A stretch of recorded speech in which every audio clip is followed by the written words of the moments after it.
নমস্কার বন্ধুরা, আমি ডক্টর সুব্রত হালদার আপনাদের সকলকে স্বাগত জানাই আমার চ্যানেলে।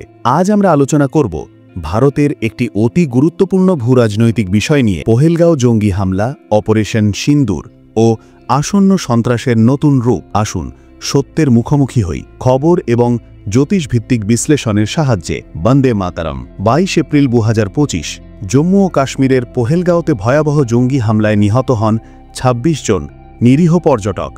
এর পরপরই শুরু হয় অপারেশন সিন্দুর, ভারতীয় সেনার কড়া জবাব পাকিস্তানের জঙ্গি ঘাঁটিগুলির বিরুদ্ধে। 10ই মের মধ্যে যুদ্ধবিরতি ঘোষণা হলেও আতঙ্ক ও ক্ষোভ রয়ে গেছে। স্থানীয়রা বলছেন, পর্যটক আমাদের জীবিকা, আমরা শান্তি চাই। প্রতিরক্ষামন্ত্রী রাজনাথ সিং কড়া বার্তা দেন, ভারতের মাটিতে হামলা মানেই পাকিস্তানের চরম মূল্য দেওয়া। কিন্তু প্রশ্ন হচ্ছে, আমরা কি নিরাপদ?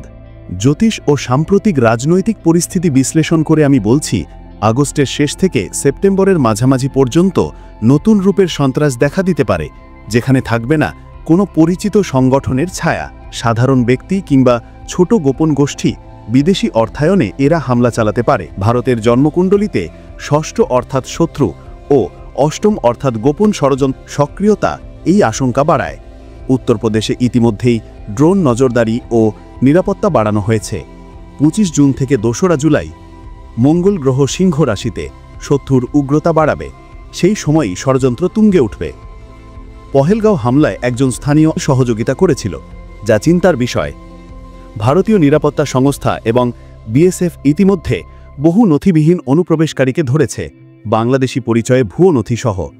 এখানে দেশের কিছু নাগরিকের বিশ্বাসঘাতকতাও দায়ী। আগস্টের দ্বিতীয় সপ্তাহ থেকে বেলুচিস্তানে বড়সড় বিদ্রোহ শুরু হতে পারে।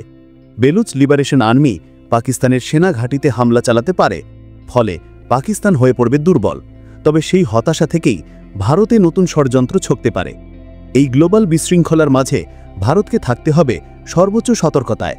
জ্যোতিষীয়ভাবে সেপ্টেম্বরে উত্তরপ্রদেশ ও কাশ্মীরে সাম্প্রদায়িক উত্তেজনার সম্ভাবনা প্রবল। এনসিআরবির তথ্য বলছে, উত্তরপ্রদেশ মহিলাদের ওপর অপরাধে শীর্ষে। এই সামাজিক অস্থিরতাকে কাজে লাগিয়ে উগ্রপন্থীরা ঘোলা জলে মাছ ধরতে পারে। একজন কাশ্মীরি যুবকের মন্তব্য মনে রাখুন, সন্ত্রাসবাদ কোনো ধর্ম নয়, এটা মানবতার শত্রু। আমরা কেবল সেনা বা গোয়েন্দা নয়, নাগরিক হিসেবেও নিরাপত্তার অংশীদার। প্রয়োজন উন্নত গোয়েন্দা তথ্য, কড়া সীমান্ত নজরদারি ও সচেতনতা। অপারেশন সিন্দুর পার্ট 2 সম্ভবত সেপ্টেম্বরে ফের শুরু হতে পারে। আমি আপনাদের বলি, সতর্ক থাকুন, সন্দেহজনক কিছু দেখলে জানান। দেশকে যারা সামান্য লাভের জন্য বিক্রি করে, তাদের সামাজিকভাবে প্রত্যাখ্যান করুন। আমি পূর্বেই ভবিষ্যৎবাণী করেছিলাম অপারেশন সিন্দুর সম্পর্কে। জ্যোতিষ ও ভূ রাজনীতি একসাথে মিলে ভবিষ্যতের পথ দেখায়, শুধু শুনতে জানতে হয়। বন্ধুরা, পথ কঠিন হতে পারে, কিন্তু ভারতের চেতনা অজেয়। কমেন্টে জানান আপনার মতামত, ভিডিওটি শেয়ার করুন, সাবস্ক্রাইব করে পাশে থাকুন। নতুন ভিডিওর আপডেট পেতে বেল আইকনে ক্লিক করুন। জয় হিন্দ, ভারত মাতার জয়।